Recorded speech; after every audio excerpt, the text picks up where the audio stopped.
చెప్పుడు మాటలు చెప్పడం ఎంత ప్రమాదమో వినడం కూడా అంతే ప్రమాదం, నమ్మడం కూడా అంతే ప్రమాదం. చూడండి, సౌలు దగ్గరికి వెళ్ళి అయ్యా రొట్టెలు ఇవ్వడం చూశాను, కట్కం ఇవ్వడం చూశాను, ప్రార్థన చేయడం చూశాను, కానీ ఏం మాట్లాడుకున్నారో నాకైతే తెలియదయ్యా అని చెప్పాల్సింది.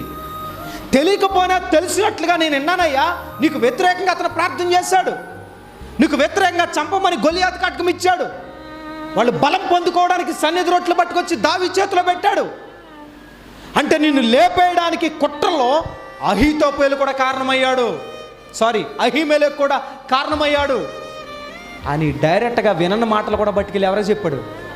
రాజుగారికి చెప్పాడు. రాజుగారు చెప్తే ఈ మూర్ఖుడు ఏం చేశాడు? వాడు నమ్మేశాడు, దోయేగు మాటలు నమ్మాడు. సౌలు మంచిగా 80 మంది సేవకులను ఏఫోదు ధరించుకున్న పాస్టర్స్ని చంపేశాడు కోపం వచ్చి. చెప్పుడు మాటలు చెప్పడం ఎంత ప్రమాదమో వినడం కూడా అంతే ప్రమాదం, నమ్మడం కూడా అంతే ప్రమాదం. చూడండి, సౌలు దగ్గరికి వెళ్ళి అయ్యా రొట్టెలు ఇవ్వడం చూశాను, కట్కం ఇవ్వడం చూశాను, ప్రార్థన చేయడం చూశాను, కానీ ఏం మాట్లాడుకున్నారో నాకైతే తెలియదయ్యా అని చెప్పాల్సింది.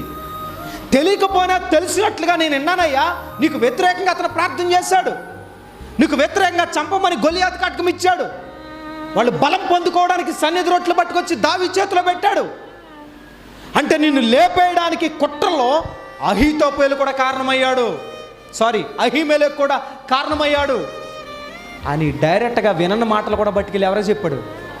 రాజుగారికి చెప్పాడు. రాజుగారు చెప్తే ఈ మూర్ఖుడు ఏం చేశాడు? వాడు నమ్మేశాడు, దోయేగు మాటలు నమ్మాడు. సౌలు మంచిగా 80 మంది సేవకులను ఏఫోదు ధరించుకున్న పాస్టర్స్ని చంపేశాడు కోపం వచ్చి.